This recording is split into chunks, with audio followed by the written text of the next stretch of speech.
Welcome to Hospitality Talks.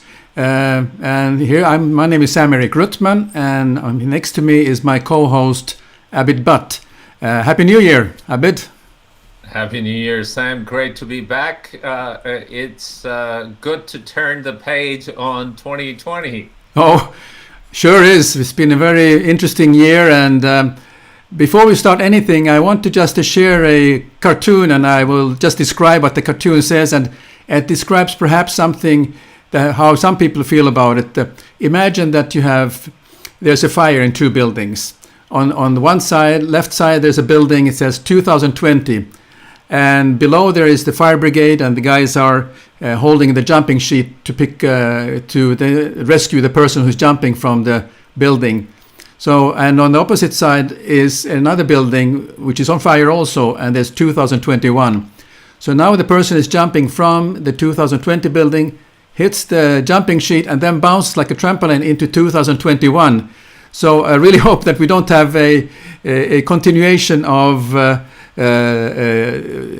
this that we had in 2020, but we have learned so many lessons that we can help us to overcome and move forward to the better future. Well said, Sam. Look, 2020, everybody knows, was a very difficult year on multiple fronts. Organizations had to change their operations in many ways. People had to make very tough decisions. Particularly travel and tourism industry has been badly hurt. But unfortunately, as we sit here today, the 2021 might just turn out to be just as difficult, at least from making decisions to plan for 2021. The visibility continues to be rather poor. We still don't know how the vaccination is going to be rolled out globally, and how this whole travel industry would deal with the rebound of business. Having said that, one of our panelists, Dipra Jha, had shared some stats with me yesterday, and I'd love to share that with our viewers. You know, at least the one of the studies that a faculty member out of Washington State University put out a study saying that the frequent travel can actually make you 7% happier. I could relate to that. I think there are a lot of people that have a pent-up demand to go out traveling. We've been cooped up for all the right reasons. We all know why that is. But being able to travel and socialize is innate in human beings, and I think everybody is dying to get back out there. There was, in a different study, there were questions asked, how likely are you to travel to a destination and stay at a hotel? And 34% of the respondents said likely or very likely, which is fair enough. But only 18% of the people indicated comfort once the vaccines, once the destinations are able to test and isolate COVID. That's the only way they would select a destination that they're able to do. But the most compelling stats that showed up, 72% of the travelers agreed or strongly agreed that technology need to be deployed during this time period to minimize human-to-human contact. Now, that is a very difficult thing in hospitality, as you know, because hospitality is all about bringing people together. So with that, we have a fabulous panel today, Sam. As you know, we've been very fortunate to have a host of three wonderful people from different industries that have joined us. And if it's okay, I will introduce our first panelist, Jeremy Wells, who is Chief Marketing Officer of Longitude. Jeremy actually literally has written a book about future hospitality, and we look forward to hearing his thoughts on what the travelers are expecting and how the brands are responding to that. Jeremy, welcome to Hospitality Talks. Yeah, thank you so much for having me today. I'm really excited about this. Superb. So, Jeremy, let's jump right into it. Tell us a little bit about traveler expectations, how they have evolved, how they currently changing. Are there generational differences in psychographics? What is it that the traveler is looking for? Definitely. Yeah, the traveler expectations definitely are changing. I think a lot of it is before even the pandemic hit was generational shifts. You're starting to see a lot more. A large majority of travelers and guests are in the millennial age at this point. And with that, the shifts of that demographic have changed versus previous demographics that we've seen. Coinciding with that too, obviously, like you were mentioning, just well. So there's going to be a lot of differences and expectations shifting from the traveler's perspective in that way too. I think regarding millennials and the focus and the things that they care about, I think you're seeing, and this was even before the pandemic hit, but value for how they relate to brands and the authenticity around that. Not only how they relate and how loyal they are to brands, but also the experiences that these brands afford to them during their stay. You're seeing that this younger demographic isn't as concerned about amenity-driven properties. They're not as concerned about loyalty programs or rewards programs, generally speaking. Instead, they care about having a local experience, having a personalized experience, and also looking for more recently just flexibility in booking. Um, you're seeing a lot of these travelers as well. You've heard the trend probably of like bleisure or like traveling for work and play. And I think that you're seeing that a lot with the remote work growing over the recent months and years. People traveling, the nomadic travelers, I think is a growing trend. So just flexibility in that is one thing that I think is changing. Also, I think there's with the pandemic, it kind of ballooned this expectation like even a little bit more is that just contactless and safety procedures, different things that like check-in booking process, making sure that that's really streamlined.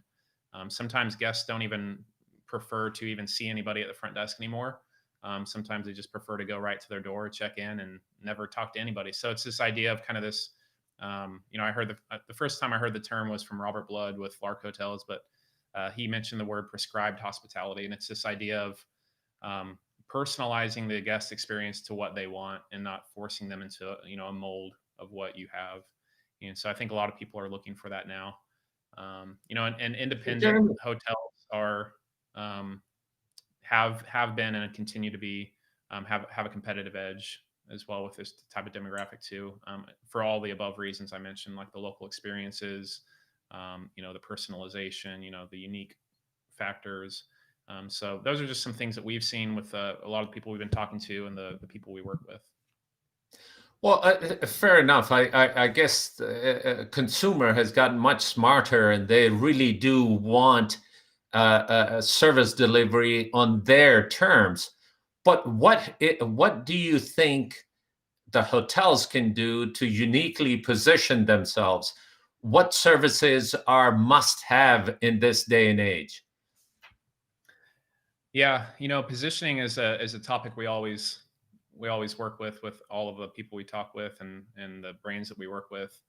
And when you talk about like must-have services, it's kind of an interesting topic and discussion to have because the amenities and services are oftentimes determined by the property itself.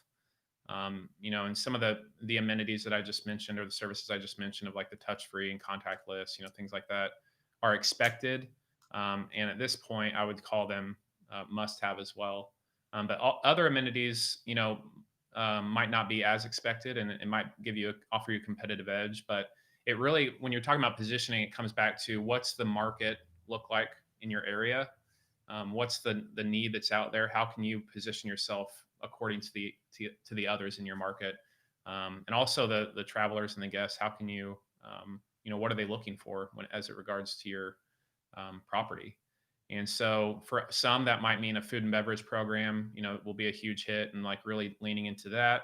Others, it might be health and wellness programming or amenities.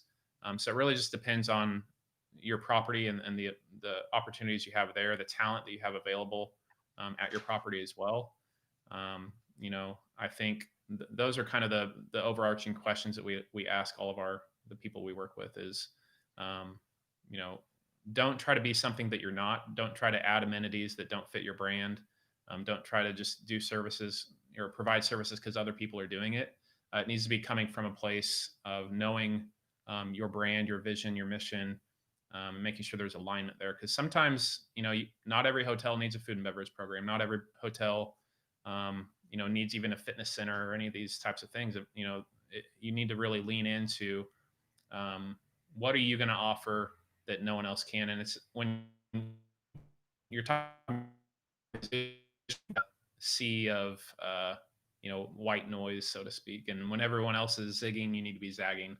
And so I think it takes some courage sometimes to do that as a brand and as a property to even like highlight your weaknesses sometimes. And if you're a smaller property with less room keys, some people might see that as a negative, but maybe you can make that a positive and spin it around. So those are just some of my thoughts on that topic. So, Jeremy, how is it that the technology has facilitated messaging, and how can there be a better alignment between messaging, guest expectations, and execution? Because a lot of times the hotels try to be everything to everybody, which, in my opinion, is also not the right thing to do. Then the other way is we try to put a mold together and try to fit everybody through that mold, which doesn't work in most of the time. So what is technology's role in messaging and finding the right client with their desired amenities and services? Yeah. Technology, I think, can be a blessing and a curse in a lot of ways. When we're talking especially about the hospitality industry and the human element of that, that is required, I think, for a successful hospitality property. Technology can't replace the human factor and the personalization factor. So it needs to supplement it. And so, again, going back to this idea of like authenticity and just being a human-centered brand, the technology needs to support the vision that you have and the mission that you have for your property.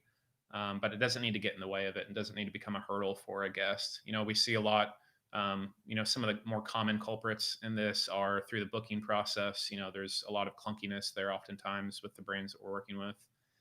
So streamlining that, making that an enjoyable experience. A lot of people, when they think a guest experience, they think only on property, but really your guests and travelers are having experiences with your brand at really every touch point. So how can technology streamline your operations? How can it help provide a guest experience that it doesn't detract from the guest experience, it just enhances it? And so these are ways that tech can really do that. And if you do that properly, you can use that even as a positioning for your hotel, a positioning strategy as well, and sending out messages.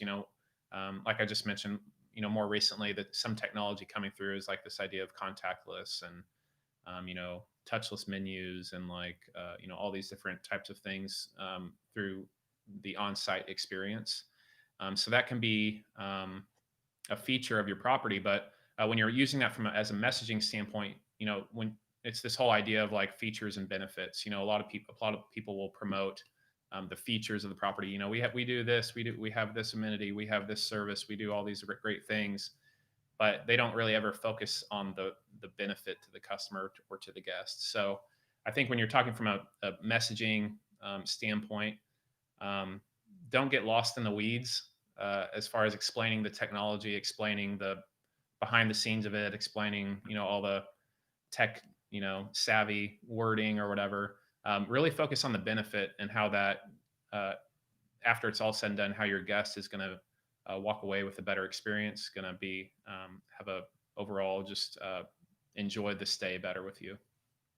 So, Jeremy, I'll turn it over to Sam here in a bit. But you talked a bit about the branding in as you know, hospitality space. It's very crowded these days.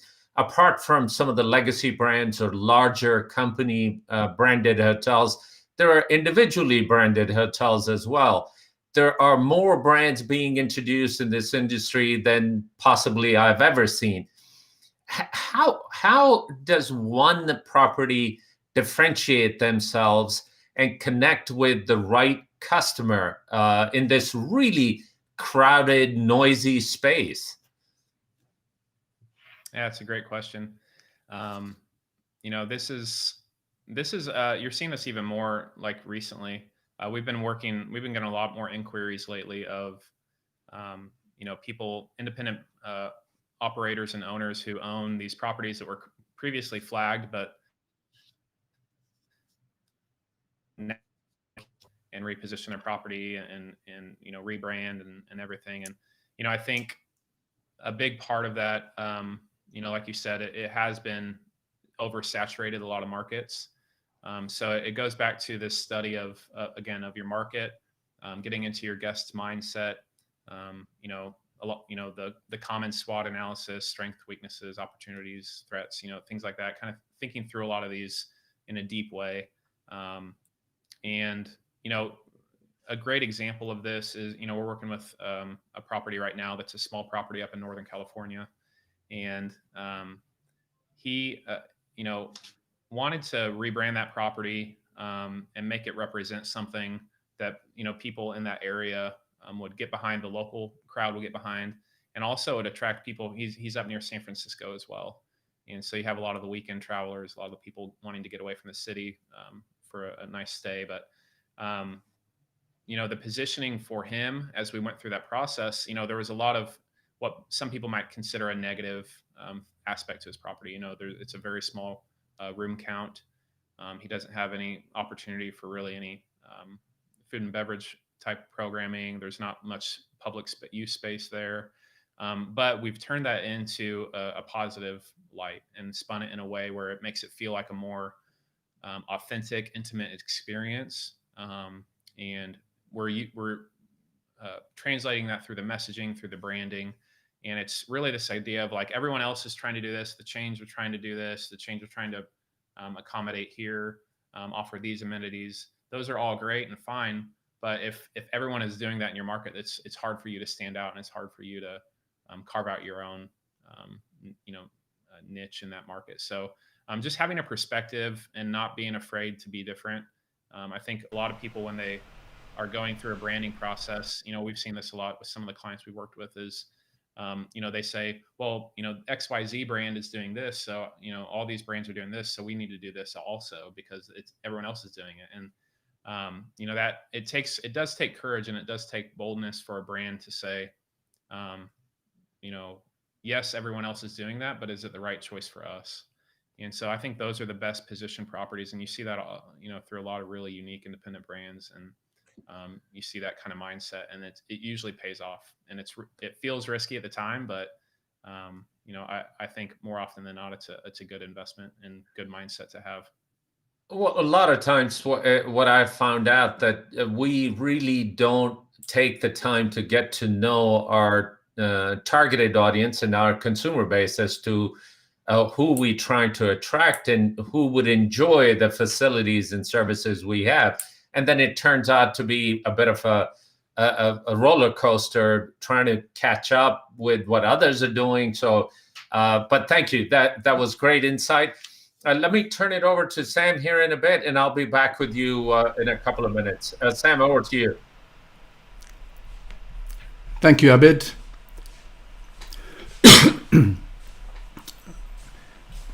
And let's see how we can get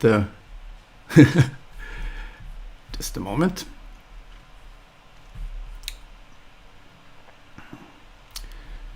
I seem to have a little bit an issue here. I'll try to get myself on the screen, but I can move my lips, Sam, and you can talk. Yeah, that would work. Yeah. Let's see here how this is possible. I'm here, but now I cannot get you out of the picture. So if I move a little bit here, and then apologies here, and if you're we do it this way, just for the sake of argument. Yeah, Jeremy, thank you very much for these nice comments, and I'm interested because there's a lot of discussions within the hotel industry about creating authentic guest experience, and then a lot of hotels are excellent in doing that. But you mentioned something very important, which I think is how to provide that experience before arrival and particularly after arrival. Can you give some examples that you have seen how some hotels and actually are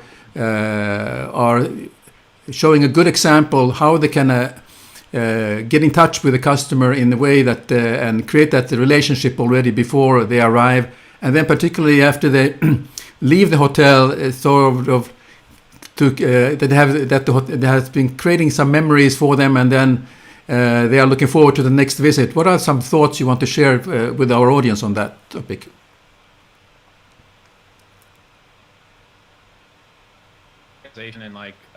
And authentic touch points along the way. Obviously your website speaks volumes about the experience that people can expect and the perceptions that they have about your property. So it's, you have that term of wanderlust a little bit, and you want people to have a high anticipation for, the experience that they can have at your property, and that they're going to leave there with just like a great thing to talk about with their friends and family and have a great time. So that is one example of an experience. Along the same lines, with your website and your direct booking process, making sure that that's just seamless, very clear. There's no hiccups along the way. There's no, worrisome or red flags for your guests as they're going through that. You want them to feel comfortable, having all the right information as well. A lot of, properties have outdated information on their website. Guests don't know, there's been a lot of talk of like, I don't know if this I don't know if this restaurant's closed at your property. I don't know if your fitness center is open. Is your pool open? You don't have all of this information. So it causes issues during the booking process, which in turn really in a lot of small ways will impact your brand. And all these different touch points, during the booking process, during the planning process, do impact your brand in a lot of different ways. So that's one way that the guest experience can change. Also personalization. During that stay, we've seen a lot of brands start implementing, even like little guest and traveler surveys before they come, asking about their preferences, asking about, what type of experience they're looking for, kind of fitting them into a profile to give them recommendations based on their stay, based on what they're wanting. That's a great way to enhance the guest experience as well. Post a visit, after they check out and leave your property, there's obviously many loyalty programs that people are trying to implement. Even independent hotels are getting on board with that and trying to implement their own custom loyalty programs. I've seen a lot of more recently properties using third-party messaging systems as well, like WhatsApp, to stay in touch with people, not only post-stay but also during their visit. Also almost offering them a digital concierge, as they're visiting the city and out and about. Follow-up campaigns and including people on newsletters is always a huge value add for your brand. Keeping people up to date with updates to the property, exciting things happening, and just making sure that they stay up to date with everything that's going on in your property is a huge experiential add for people. Yeah. And hopefully it gets them excited about booking their next stay or sharing content you guys post and getting more people excited about it too. Yeah. I like your comment about the WhatsApp because I've been staying in hotels that are using WhatsApp as sort of a for quick things that you need. Then you just send a message by WhatsApp and you get an immediate reply. Obviously now with the staff these days who are themselves used to WhatsApp, they will respond very quickly, and they're creating a very kind of a great relationship and a great conversation with emojis, and just to kind of create that feeling. And one of my friends who I just chatted with on LinkedIn, he mentioned about his stay in Barcelona, where he particularly mentioned the WhatsApp as a tool. I like that actually better than a messaging bot that is sort of the automated with this choice of menus. It doesn't give you the feeling that you're talking to somebody. What do you think about that? Yeah, I mean, chat bots and messaging bots, I mean, they have their purpose for sure. I think where a lot of brands go wrong is they try to have these chat bots replace the human interaction completely. Or they try to put up the facade that it's an actual person talking to you, but it's really a chat bot. And there's no, at least right now, there's no artificial intelligence or chatbot system that can really replace a human. And so I think, it should supplement your communication to your guest in a way where it just gives them really basic answers to their questions quickly. But a lot of the more personalized and human-centered approach to hospitality that I kind of am an evangelist for. I think, the human touch is always better if you can do it.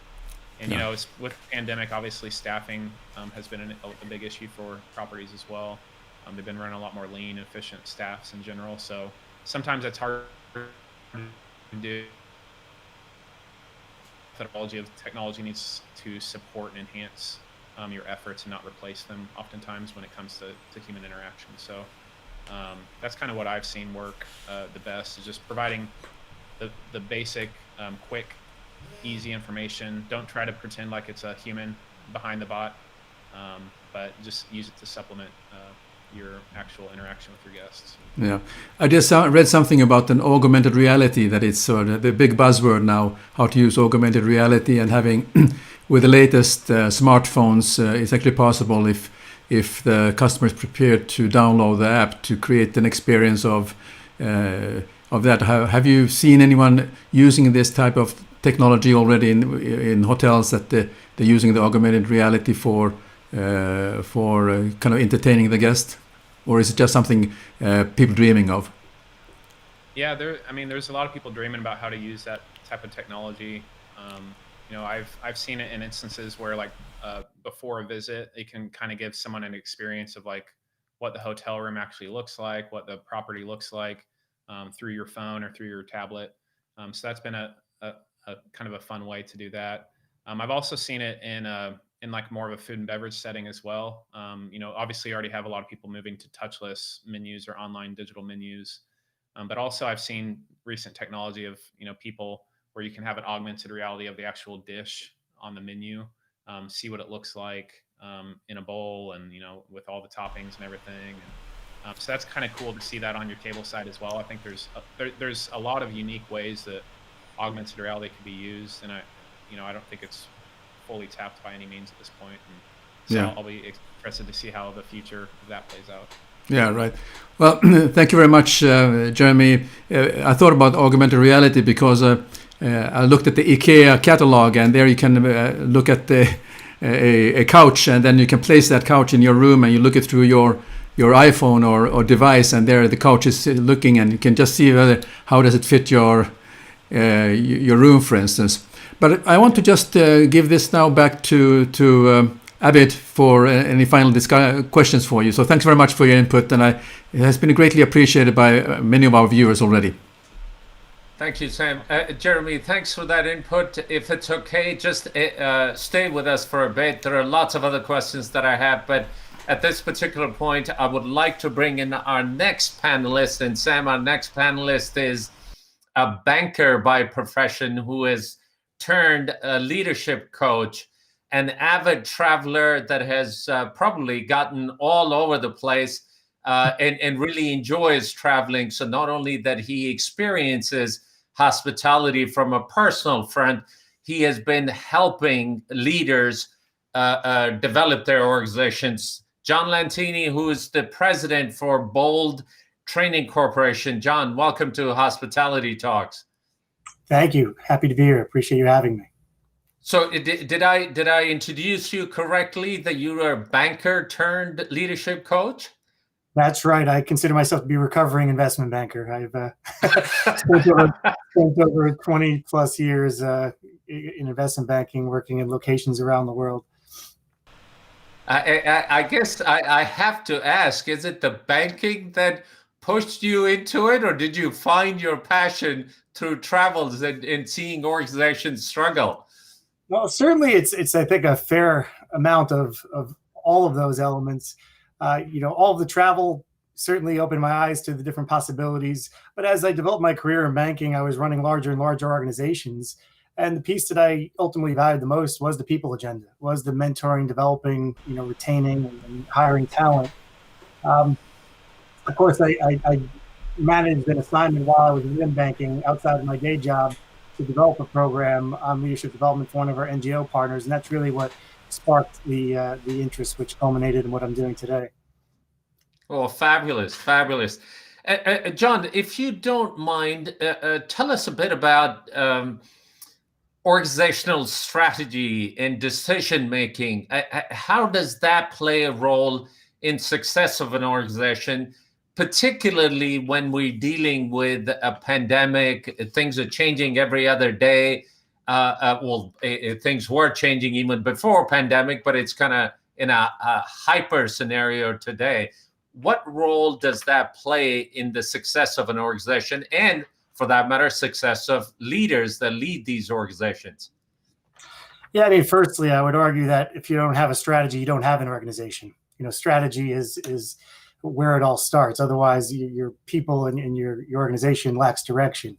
The strategy is what sets the vision and the direction for the people, so they know what direction they're meant to be moving in. In terms of decision making, without a clear strategy, you have no way to gauge whether or not your decision making is sound, because you don't know if your decisions are getting you where you need to go, because you haven't decided exactly where it is you want to go. But as you mentioned, in this environment, is all of these elements are hyper pronounced. In any given year, no leader or organization can assume that they'll succeed this year doing exactly what they did last year. That's always true. But of course, it's even more true in times like this, where we're in crisis and there's so much incredible uncertainty. So it's important for leaders to understand that they don't just need a new skill set, they need a new mindset. They need to understand that their first answer may not be their final answer. And they need to ensure that their whole organization is aware of that. They need to communicate clearly and regularly, but some of those communications may need to be tempered over time, and expectations need to be managed accordingly. It is so true. A colleague of mine used to say, and I'll steal his line, he would say, hey, if you don't know where you're going, any bus will take you there, which is so true, that you got to have a plan. Now, the plan cannot be carved in stone, particularly in times of uncertainty. Are there things that we can do to still have a plan, but be nimble enough to continuously evolve that plan in times of uncertainty, John? Yeah, I mean, Einstein had once said that, imagination is more important than knowledge. Knowledge is limited. And I think that's a very profound statement for our current environment. And one thing I talk to organizations about now is to think like a futurist. I'm not sure if everyone is familiar with the concept of a futurist, but there are professionals out there who make a living at predicting the future based on clear quantitative and empirical analysis. And this requires a lot of data collection of diverse opinions across all subgroups, including competitors. But it's important to get as much data and information as you can, so you can make the most informed decision today that's possible. But to your point, you need to be adaptable. And to my earlier comment, you need to understand whatever decision you make today may need to change a day from now, a week, or a month from now. So adaptability is absolutely key. But collect that data and think like a futurist. Put together a scenario planning analysis. Think about, what will the future look like? What do you expect that this industry looks like 6 months from now, a year from now, 10 years from now? And what does a day in the life in this organization or in this industry look like then? If it's a very bleak environment, what can you do to make that environment better? If it's a very positive environment, what are the risks that are going to damage it, and how do you mitigate and manage those risks? So it's important to collect data, analyze it, take it under consideration, and continually keep your finger on the pulse of where you're at versus that plan. So let's look at the leaders that are in the midst of this, trying to operate their organizations with lots of uncertainty. Any attributes that are common amongst the successful leaders that are able to weather this kind of storm?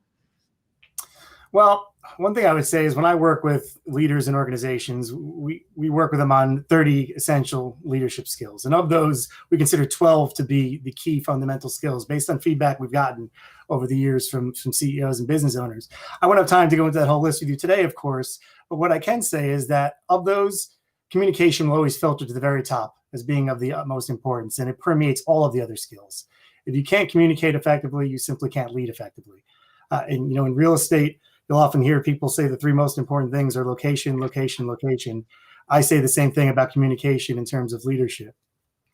And it's important to understand that how you communicate in times of uncertainty and crisis also needs to be adapted. Your people will synthesize information differently than they would during normal times, during the good times. You need to keep your messages simpler. A more nuanced approach and a nuanced communication will get lost in translation. You need to provide regular, clear, simple communications and honest. You have to build trust, and the only way to do that is to be honest. So communication, without a doubt. And I'll turn it over to Sam here in a second. You worked all around the globe. Sam has, as well as I have. Communication is talked about amongst all organizations at all times. As a matter of fact, quite candidly, a lot of times we use communications as a crutch. Now, when you put that into language barriers and cultural issues, communication becomes a massive undertaking. Any thoughts on what silver bullet I can use to be better at it? Well, I wish there were a silver bullet, but unfortunately, as with most things in life, there really isn't. But it will depend on the leader. It will depend on the organization. And a lot of it starts with self-awareness. Some are much better verbal or written communicators than others. Some are much more naturally authentic or able to share their personal authenticity more readily than others. Communication is a two-way street, though. There's transmitting and receiving when it comes to communication. So you need to understand where your gaps are to develop them. And listening is a key component of communication. It's not just about how you disperse information, but you also have to make sure that you're taking in information from your organization, whether that be through engagement surveys, mentorship programs, etc. It's very important to manage both sides of the communication, both incoming and outgoing. Well said. Thank you for that. I know this was a major, major challenge when you are looking after diverse organizations that are spread out globally.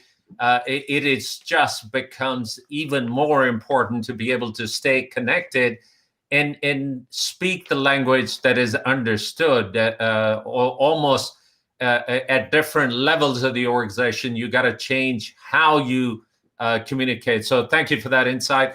Sam, over to you. Thanks, Abid. I join you here in the corner. Well, John, thank you very much. These are very interesting observations you see, and also what you're talking about. I particularly like this about think like a futurist. And also, it was very... The futurists, I didn't understand fully what they were doing, but I've been now catching up on various webinars, and one of the most interesting things I heard somebody saying that every opportunity, or if they see something, you should not say automatically no. You should say interesting, exciting, and use those two words. Start to explore how feasible that opportunity is. So I'm learning every time I watch these gurus in futurist when they talk about this. But what I want to ask you about is when you look at if you go looking at the new organization, I see there are three pillars like people, culture, and process. Where do you start to dig in when you start to analyze where you can be of help to the organization to get them to become a strong team, particularly considering the pandemic, and they might have staff are laid off and there's a low morale and so on. What are your thoughts on how to approach this? Yeah, well, absolutely. It always starts with the people. Certainly in terms of leadership development, in terms of what I do, what I believe, and what I think works best for organizations that are successful, it all starts with the people. The other two pillars will not be supported if you can't get your people to where they need to be. You can't manage their morale throughout times of crisis. And, a lot of that comes down to how you communicate to them, as I'd mentioned earlier. Speaking of the skills that they need, there's some consensus during this time. LinkedIn has provided some feedback. Adecco has done their own survey, and it's amazing how much consistency there is in what those skills are that are required. And one of the skills that comes up more and more often in leadership talk today is emotional intelligence. And we have a fixed IQ. We're born with a fixed intelligence quotient, but the EQ is something we can actually develop and work on. And those with a high EQ and a capacity for empathy are those who actually succeed in organizations. And that's something that you can develop, which is, once you've realized that, it's a very empowering notion to understand that your EQ can, the sky's the limit. It just takes work. Yeah. In these challenging times, particularly for the staff and also for the leaders, what are your thoughts? How can leaders help themselves and their teams to be better aware of obsolete skills and learning opportunities? Well, for one thing, I think we've all seen throughout this crisis that there is an unlimited amount of content available. So you need to filter through what's valuable to you, but keep your ear to the grindstone, so to speak, and stay engaged, because there's no shortage of available content, webinars, and information. But certainly invest in your people, invest in the soft skills. Organizations don't fail because their accountants don't know how to manage a ledger. They don't fail because technologists don't know how to program. Organizations go from good to great because they manage their people and develop their soft skills. And that is something that needs to be focused on. Too often it gets deprioritized during times of economic duress because it's easy to cut your learning and development budget. But most leaders know that's the wrong thing to do, but they also know it's the easiest thing to do when they're managing the operating plan, when revenues aren't where they need to be. And it's unfortunate because it has a compounding impact. If you don't develop your people during times that are tough, then you're going to end up in a tougher time, and you're not going to come out of this as one of the winners versus your competitors. Yeah. And also one thing I read somewhere that a leader should talk about the future, in the way it is in the past. So they describe basically in a position that is already in the past, but they are actually talking about the future to get the mindset in the right mind for everyone in the organization. Well, I want to hand over to Abid, because you have covered a lot of. You ticked all the boxes of my questions and you answered them for me already beforehand. So over to you, Abid. Sure. Well, thank you, Sam. Talk a little bit about resilience, John. Typically, when resilience is talked about, it's sort of keeping your nose to the ground, putting 24 hours a day, and you will survive. But tell me, from a leadership point of view and resilient leaders, what does that mean? How is that applicable in today's environment? Sure. I mean, I mentioned the feedback that's been surveyed from LinkedIn and Adecco and others. And one of those key skills, besides emotional intelligence, that comes up is adaptability, which is essentially indicative of resilience. And it's important to understand that resilience is not just grinning and bearing it. Resilience doesn't mean powering through, working 18-hour days and wearing yourself out. Resilience is a choice. And it means that you need to center yourself, to find a way to get yourself to a place where you can turn your anxiety into confidence, so that you can lead your people more effectively and temper their own anxieties. Resilience is important as now as ever, for sure. And for the organizations that have leaders that have focused on building their own resilience and embedding it into their organization are those that are going to succeed and get through this. John, talk a little bit about technology. How has that helped team development process or hindered team development process? How has that helped communication process? In hospitality industry, because of relatively high turnover, the typical response that you got from different stakeholders was, well, we can't spend a lot of money because these people are going to leave. And as the wise person once said, well, what happens if you don't train people and they stay? It's going to damage the organization more so. Do you have any thoughts on technology role in facilitating development and communication? Well, first of all, thank you for that quote, because it's one of my favorites, and I parrot it myself quite often. That's the CEO speaking to the CFO. I do love quotes, and I mentioned Einstein's quote earlier, but another quote that's very powerful is Steve Jobs. Steve Jobs said, "Technology is nothing. What's important is that you have faith in your people." And that's coming from someone who changed the world with technology. So that is a very powerful statement. Artificial intelligence, as Jeremy had mentioned, his discussion has, certainly, disrupted much of what we do, and it's going to continue to do that. And it will displace jobs, but it's important to realize that it's also going to create many jobs. And that's not just in the technology sector. Every industry that's going to be disrupted by technology is still going to require a human element. Whether it's in medicine, where you might have artificial intelligence that is able to more quickly and effectively diagnose certain syndromes, you still need that human element of a doctor meeting with the patient to assess what the plan of attack will be. And this will enable, for example, doctors to work on, the human element more than they may have been able to in the past, because they have been too focused on things that technology will now be able to do for them. Years ago, I'd gone to a innovation conference, and there was a really interesting view of the future from a futurist perspective. They'd mentioned that there was a major retailer, and they'd done some work with them over the course of 4 to 5 days. And at the end of that time, the consultant had said to the retailer, you don't need to be in the retail business. You don't need to be in the clothing sales business. What you need to do is get into the closet business. So what do you mean the closet business? So you need to be building closets. That's where the world is going. People are going to be in a place where they'll walk into their bedroom closet. They'll have a giant touch screen like an iPhone. They'll dial up what they want. They'll project it onto themselves using augmented reality. They could try on a coat in large, medium, small, see what fits best. They'll press a button and 3D print it and walk out of their closet with what they want. And all of that technology exists today. That will happen. The biggest logistical challenge we have is to get the material inputs for the 3D printer. But that is the future. That is where we will be headed. And it's amazing to think of that world.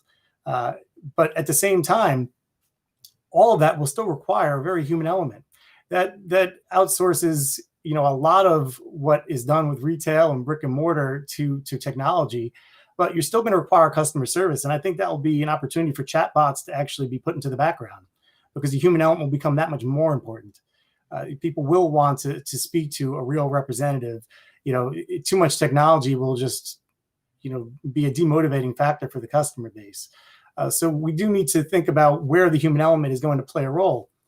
All of this is part and parcel to what I've been saying all along, though. It comes down to the soft skills, not the technical skills. You need to develop people's communication, their customer engagement, their ability to manage and motivate teams, the ability to recruit and retain talent. All of these things need to be instilled in people, because that's what's going to be the most important as we get further disrupted by technology. Well said. I'm a novice technology user, and I love technology. So your idea of the closet, I think I'm gonna at the end of the show, I'll go patent that one. see if we can make a go of that. But I don't think I'm quite there yet with 3D printing. But very well said. The other interface between, you talked about the doctors, but telehealth has become a big thing now. And to be honest, I've had to use it a couple of times with my physician, and I thought it was the best thing since sliced bread, because I wasn't having to wait in the waiting room with a bunch of other sick people. And if I wasn't sick before, I definitely was by the time I left. So technology has been able to facilitate that. It's the appropriate deployment of technology to attend to something, I think, is the key. John, thank you for those insights. Please stay with us. We'll be back with you in a moment. At this particular point, I'd like to bring in our next guest, who got up very early in the morning to join us from the West Coast of the United States, from Pullman, Washington. He is associate professor in Washington State University's Carson College of Business and assistant director of their School of Hospitality Business Management. Dipra, welcome to Hospitality Talks. Thank you, Abid. Thanks for having me. It is a pleasure. Oh, well, Dipra, you heard Jeremy talked about the branding and consumer expectations. You heard John talked about leadership development.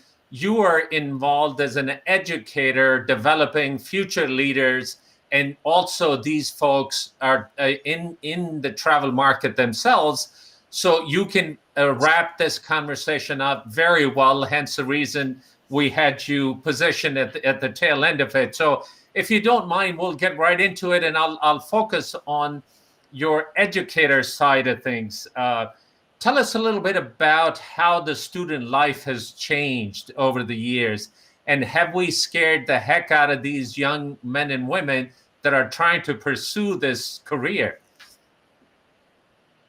Well, that's a great question, Abid. Actually, the student life has changed dramatically since February or March of the year 2020. Suddenly, we are talking about remote teaching and learning. Campuses are empty. Students are tuning in through Zoom and taking classes. So it's a huge transition. I would rather even call it a paradigm shift with what's happening with education, whether it is K through 12 or colleges and universities. I was listening to both Jeremy and John talking about many of the aspects, and John was talking about organizational transformation. Boy, talk about transformation in higher education organizations. Like, how do we pivot from the in-person or in-class learning to a completely digital sphere or digital world? And also to answer your question about have we scared the students are the future leaders? Probably to some extent. But one of the things that I have come to know as an educator is that our students are also very resilient, and they are intelligent, and they're full of hope. Well, that's great to know, and thank you for sharing some of the stats that you had shared with me, which I picked out a couple of key bullet points to share with our audience. I think there is definitely a hope for the travel and tourism industry, because I'm a firm believer that being able to enjoy and experience different things is innate in human DNA. So this industry will bounce back, and it'll bounce back stronger. We might have a few bruises and bumps on us, but I think at the end of the day, we will bounce back, and we must make sure that the future leaders stay motivated to join this industry, because it is a fabulous industry. Dipra, what can students learn from this chapter? What can I take away? That's a great question, Abid. The first thing, we were again talking about soft skills earlier during this session. All the skills that we talk about, whether it is resilience, adaptability, flexibility, these are no more just in leadership classes, or these are no more just things to kind of know or learn about. Students really need to understand how to actually call upon these skills, because these are the kinds of things that they would need more and more. Also, the other skills that actually I have been focusing on since the last couple of years, more so since we have transformed into remote teaching and learning, is what I call the new normal skills. Things like, what's digital etiquette? Or how do you build a virtual presence? Because going forward, when many of these tech giants have announced that they are not going to bring back all of their employees back into offices, so I have been telling students that most likely they will not be going in for an in-person interview.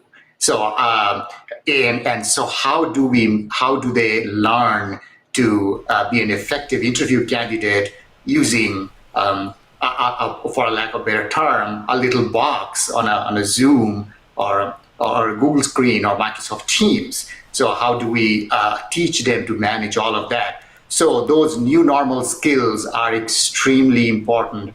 how can they communicate, how can they present using some of these new digital platforms.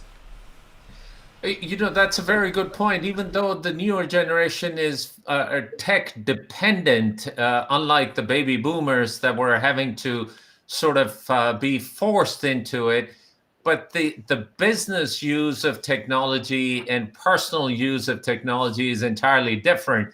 Even those lines continue to blur, and maybe before too long there would not be a difference, but as we sit here today, the appropriate etiquette and use of technology is still important in business world. So I'm glad that you're having those conversations. I'm going to pivot, Dipra, if it's okay, before I turn it over to Sam. I'm going to pivot into your sort of side job, if you would, on your consultancy for tourism development. Talk to us a little bit about what can destinations do to position themselves and send the right message out to the right travelers so that they gain confidence in bringing the travelers back to those destinations. Yes, Abid, a long time ago, a tourism professional told me something, and I'm paraphrasing here, that people do not visit places that they don't know of, and they do not go unless they're invited. So, and this adage has become so much more important in a sense that what we are seeing now, that yes, there is intent to travel. That does not mean people are just going to jump on a plane and go somewhere. So one of the things that destinations are grappling with is that what's the messaging, what's the communication that we need to put out? And what I'm seeing, whether it is national destination marketing organizations or even local convention visitors bureaus, much of that has been around to what's possible and what's doable. That means let's speak to the audience that's local or more regional, who can probably jump into their car and drive 100 miles, 150 miles, 200 miles, whatever. So the whole concept of staycation / exploring your own backyard has taken a whole new meaning. And I'm seeing a lot of conversation, a lot of campaign, a lot of marketing around that. Also at the same time, what's happening is that DMOs are kind of thinking, how do we communicate, or how do we do our place branding once all of this is over? And once again, many of them are essentially kind of retooling their whole visitor attraction strategies, looking at what's possible. There are many cities or destinations who are actually upgrading their infrastructure during this time. Even last night, I was reading this report from the country of Peru, where their tourism authorities are kind of taking this time of low tourism arrivals to actually upgrade some of their infrastructures.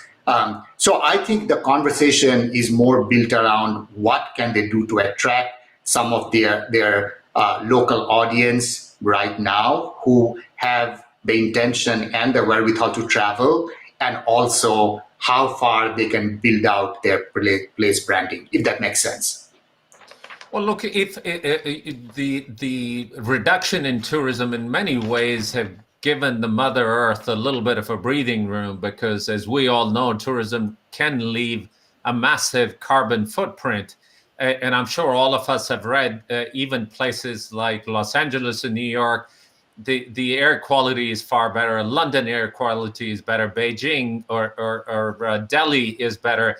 Grand Canal in Venice, the water is a bit better because we don't have millions and millions of people traveling there. So that definitely works. From a strategy point of view, and I'll turn it over to Sam after this. From a strategy point of view, I read an article which I thought was absolutely fabulous. A small island nation called New Zealand, which I have become a big fan of, they had started a hope forest where people globally were able to plant a tree in hopes that things will go back to normal and then be able to visit that. I thought that was so appropriate, not only environmentally focused, but also keeping their country and their destination front and center. And you just talked about Peru doing some similar things. So are there other examples that we can share with our viewers from a destination point of view where their strategy has had to have been changed? Oh, absolutely. Even within the United States, what we are seeing that some of the Western states, which are not very crowded, they have been touting things like the RV tourism, that where you do not have to mill with thousands and thousands of people, come spend time in the national parks or some of these grand vistas. So it is still bringing tourism dollars into the state or those local communities, but also at the same time giving the sense to the potential visitor that it is okay. You can still have a very quality leisure time, but at the same time in a much more safer environment. And as we are talking about this, it reminds me of there's a whole subdiscipline within tourism, which is called wellness tourism, where what we are seeing now, a lot of elements of that wellness tourism, say campaigns like what the country of, say, Finland started several years ago, the silence please. That means, you come get lost in the grand vistas of this location.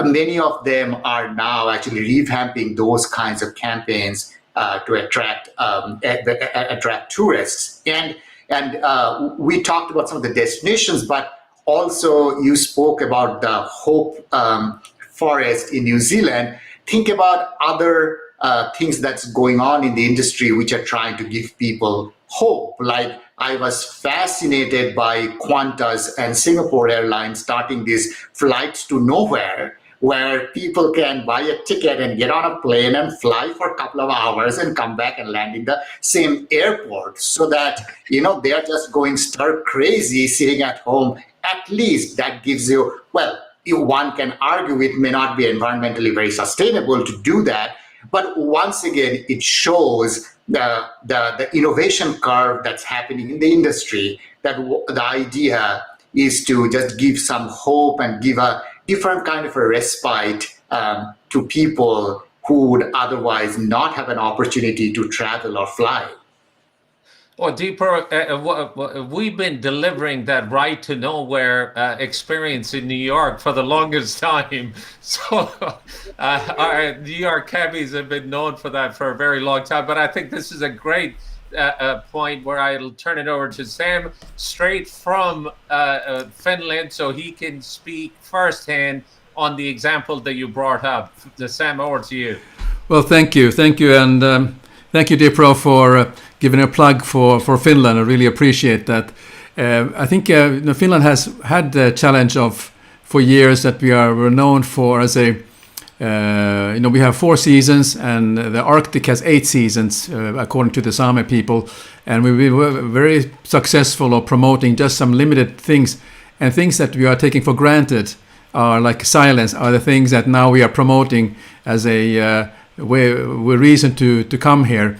But I want to address a little bit about in terms of the curriculum and the what the new leaders in hospitality and tourism will learn about, let's say, sustainability and wellness, because many of us feel that, particularly here in the Nordic, we talk about the hospitality future is about we are creating a sustainable environment, and it also deals with the whole holistic part of wellness also. So could you just share some ideas for those viewers who don't fully who hasn't been to school for many years but like to understand what the students are learning these days about these topics? For sure. I mean, sustainability has been huge for the last several years within hospitality curricula around the world, because if you think about a subsegment of the industry like hotels, I mean, if you say travel to a destination like Las Vegas, we are marveled by those massive casino hotels, but they are also, when we talk about the energy utilization, the utilization of water, and so on and so forth. So how can we basically, what I call the triple bottom line approach, how can we balance the people, the profit, and the planet, the environment sustainably? And actually, one of the great things about the current generation of students that I have been teaching is that many of them are acutely focused and very well aware of some of these issues. So when we actually saw the larger hotel chains go away from the small amenities to bulk amenities, in the bathrooms and so on and so forth, you can see that there is also a consumer demand, or there's a signaling that people just want those kinds of things. And sustainability is much more than just doing nice things, because for the industry or for the future leaders, sustainability actually helps right into profitability. It helps right into communicating why that's important. Like, one of the things when we talk about sustainability in the industry, think about the food waste in the restaurant industry. And we know how much it not only costs in money, but how much it costs in resources to produce that food. So how can we cut down food waste? I'm very familiar with some of the very large organizations I talked about, Las Vegas, like some of those mega hotels or mega integrated resorts, the incredible work they have done in cutting down their food waste. Because if they're serving 10,000 lunches in a convention center, and if they can minimize food waste by 5%, that's huge. And there is a lot of innovation around that. I remember a few years ago, I was at the Venetian Hotel in Macau, China, and they were showing me their new systems where the food waste, they have built a machine where the food waste is, by adding some chemicals, is turned into water. So an amazing kinds of stuff, how solar is now used to preheat water to 55 degrees and then brought into circulation within the hotel, and then using water heaters to heat it even more. So those kinds of things are just fascinating. And what I think the pandemic is doing is also helping many of these organizations, many of these innovative companies to even innovate further. And since you talked about the Nordic countries, Sam, I mean, you guys are pioneers in wind. And wind is doing incredible stuff. Like I was just reading this fascinating report on these gigantic windmills now that are coming into being in that part of the world, which can now produce much more electricity. Because earlier this was like nice things to do, but are they really practical, and so on and so forth. Now we have answers to those questions that yes, they are practical. So definitely, because the industry consumes so much of resources, I think sustainability is very important. And actually, most hospitality curricula, I know for sure that I teach a hospitality systems class, and I always bring in a sustainability expert to talk about, and students are fascinated by not only what is being done, but they also ask the question, what can we do to become more sustainable?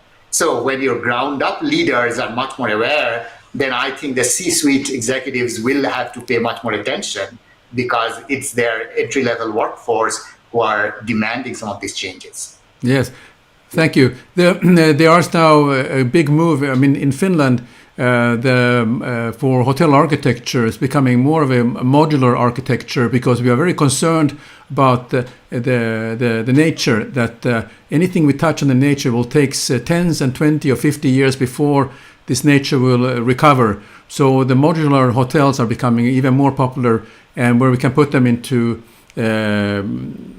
distant places or isolated places, and in that way still keep the nature and protecting the nature in a big way. So that is one of the big things that's happening in over here in terms of the architecture and developing these kind of projects. But I want to swing over now about the students, because I've been a management trainee quite some time ago, but I remember I had some great experience, but I also had less great experiences. I think one of the question is always, and I interviewed one student who graduated from one of the schools, and she had a less than happy experience because she was left alone. And one of the things that I was wondering, what can we tell the leaders now, how to take better care of the future leaders who are going into the workforce, or as a management trainee or as a trainee, to give them sort of a fulfillment that this is it's not only about how much passion I have myself, but I also look at the leader. What example can they give me? How can they help me to become better for my career? Yeah, that's a great question, Sam. One of the things that at least I have observed or experienced is that because the pandemic has almost given a hard stop to the industry, many of the leaders are actually taking this time to revisit how they develop their people. And I'll just give you one example.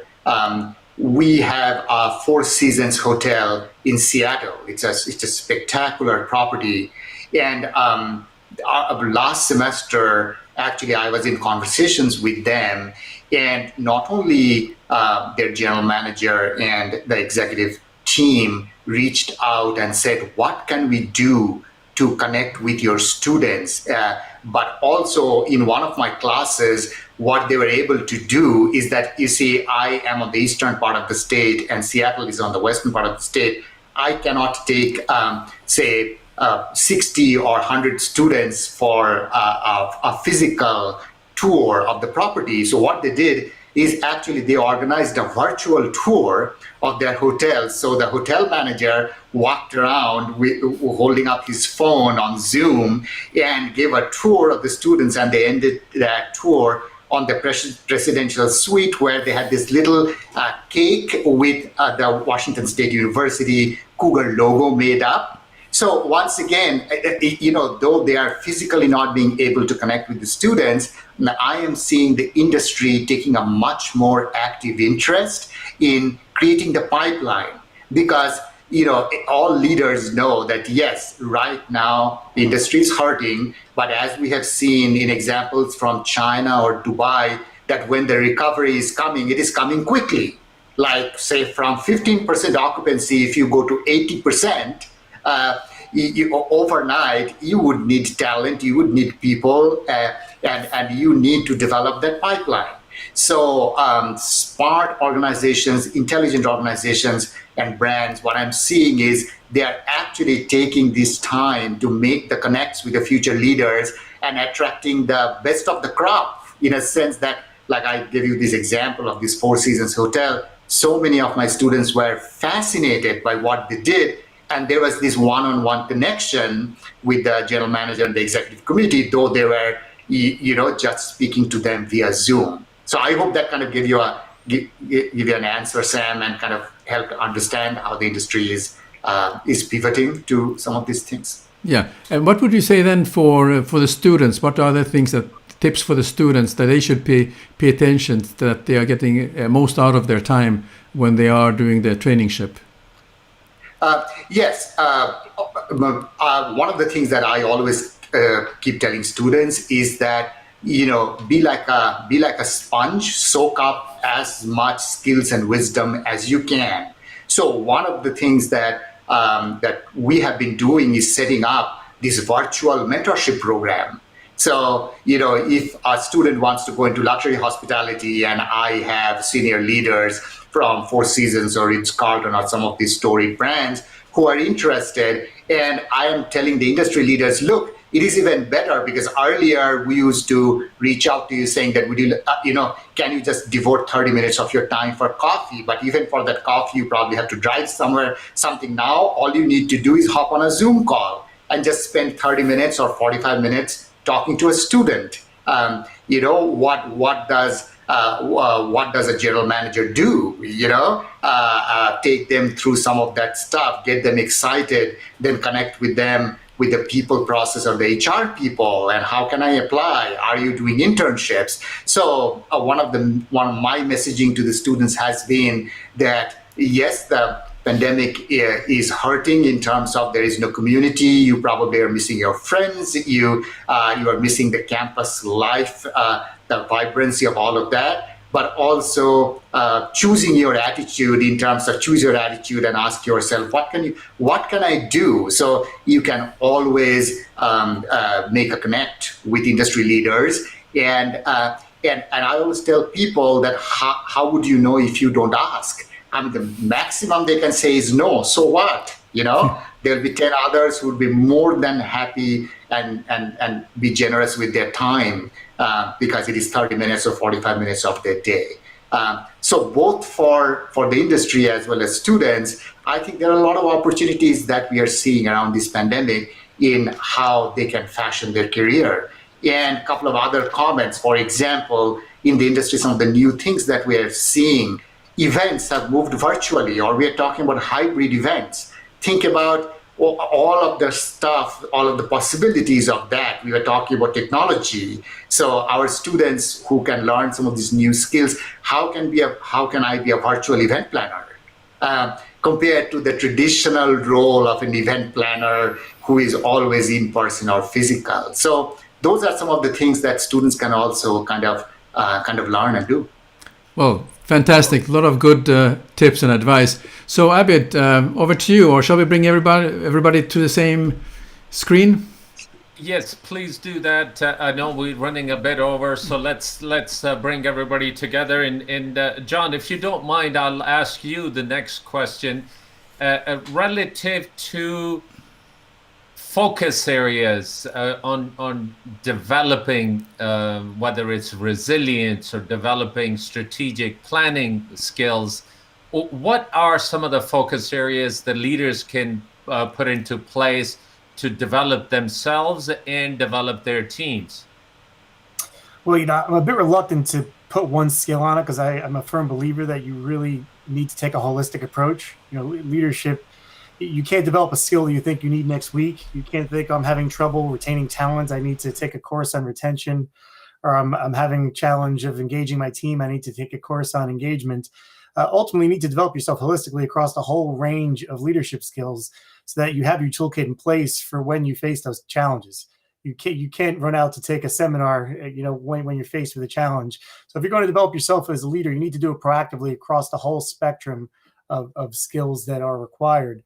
Now, I'll take a little bit of issue with the term management training. Sam, I know you mentioned it earlier. It's something that I harp on quite a bit. Because something I often say is I don't train managers, I develop leaders, and they're two very different things. Because people management is really one of many leadership skills. And leadership is a choice, whereas manager is a title you're given. And you can be managing people, quite competently, but you may not be leading effectively at all. And that's unfortunately quite often the case. So I think it's important to focus on, a whole range of skills. As I mentioned, I work with people across 30 quantified leadership skills, with 12 of them being of critical importance based on feedback. But it's important not to get pigeonholed into one skill that you think is most important. Fair enough.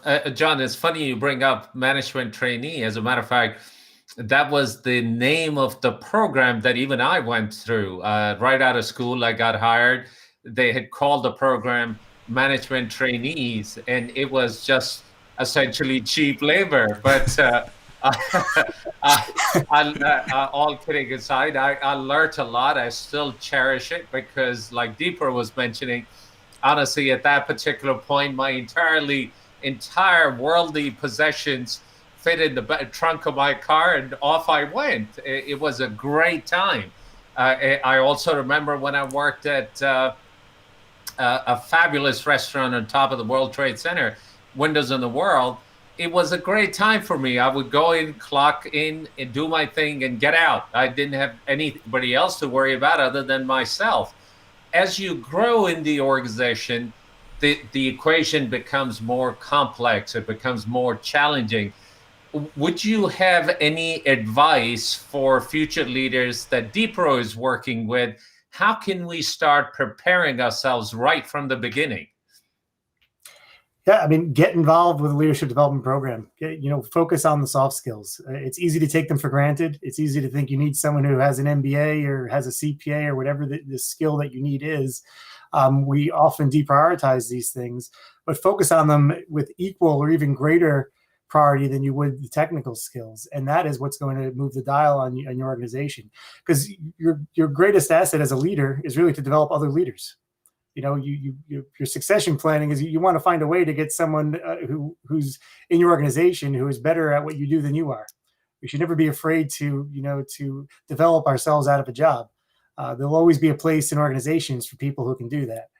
So it's just important to think in those terms, and it's more about how you develop those beneath you rather than acting like the manager, so to speak.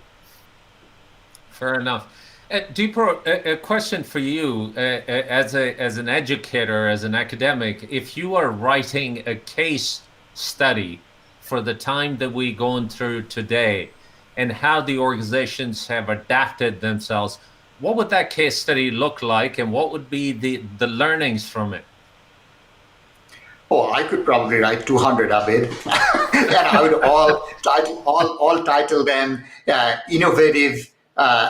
innovating around a crisis. I mean, when the pandemic first started, I was fascinated by how the world of housekeeping has changed. I mean, how hotels have now codified or created this process of how they actually clean rooms and public areas, not only hotels. I mean, think about airlines. I mean, I remember United Airlines talking about using the UV bands and some of the other kinds of things that they use. And also this global collaboration and partnerships that we have seen. So in very many ways, we talked briefly on the restaurant industry. Think about the pivot from in-person dining to delivery.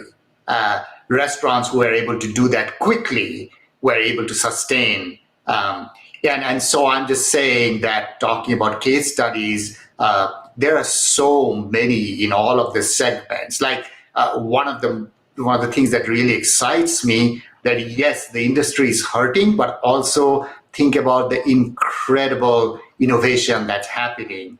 And like many times when I would talk to students, especially students who are graduating, they would ask me these questions about what the future holds. And I always point them to the last Great Recession, 2008, 2009. And the two hospitality industry unicorns that came out of that were Uber and Airbnb. So, a lot of people don't remember that they are as recent as that. But so I'm just saying that there's always going back to choosing that attitude and understanding the silver lining. What can we do? So I hope that answers your question, Ali. Thank you for that. Sam, I know we're running late. Are there any questions? Unfortunately, I haven't done as good of a job in watching the time. But when you have speakers like we do, unfortunately, it's a fabulous conversation, and I lose track of time. Are there other questions that we have, or should we start to wrap things up? I think we can start to wrap up because this has been a fantastic conversation, and I really appreciated all of you. I mean, Jeremy, who had to leave, he had another appointment, so we appreciate his time. John, a lot of value that you're giving, and Dipra, I mean, I really would like to become a student again and be one of your students. You are giving a lot of insight because one of my best times of my life was being studying, and also my time being a management trainee, and that's what it was called before at that time. So great discussion and a lot of input. So really fascinated. Thank you so much for that. So we can't close the session without asking you to share something personal, something that you might have learned either during pandemic, something that you yourself have gotten better at it. And John, I'm really interested in hearing from you because you are in development and coaching business. So tell us, share something about yourself and something that you might have worked on during this pandemic to get better at it. Well, at the risk of embarrassing myself, depending on how I present it today, I would say certainly virtual communication and virtual training. You know, I was quite fortunate that I was able to pivot the entire business really within 2 days of the pandemic hitting to a virtual platform. Because, you know, historically, everything I would have done would have been in a live classroom, in a live format. So, you know, certainly have learned along the way and tweaked and improved. But, you know, it's here to stay. We will get back to a live format, and I'm looking forward to that. But I also know now that this is permanent, and it has given, you know, me the opportunity to reach a much more, you know, broad audience. So that's certainly a silver lining that has made, I think, the opportunity much more broad-based going forward. And it's far more accessible. Right? And I, for one, I think there is a great place for these virtual conversations. I've participated in a lot of the webinars myself, and I really enjoy it.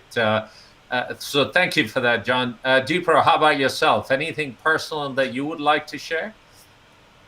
I'll be a little facetious here. I have mastered the art of wearing a bow tie and a suit with my pajamas and look perfectly competent and professional.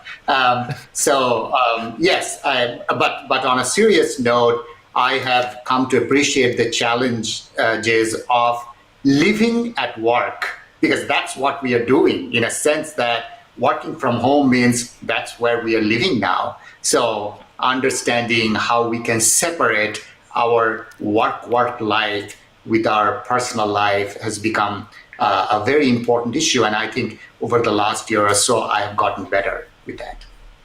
Well, thank you for that, Dipra. I think on invitations, typically they would put black tie or business casual. Now they're going to have a pajama casual as a dress code. So thank you for sharing that. Thank you, John, for participating. Dipra, thank you for joining us. I'm Abid Bhatt. Thanks to all of our viewers that joined us today for this conversations. Please join and subscribe to our channel, Hospitality Talks on YouTube, for future sessions. We've got a great calendar planned for this month and next month. So we look forward to seeing you there. Over to you, Sam. Yes, thanks again to all our guests for today, and also like to thank all the replay viewers. I know there are many of you that were not able to join us on the live, but appreciate if you put any comments, any questions you have, or any inspiration that you want to share in those comments. And we don't ask you to subscribe, we just ask you to like. That's enough for us, that we know that you have been watching our show. And we are looking forward to welcoming you again. So with these words, I will just close this session, and we'll see you next time. Thank you, everybody.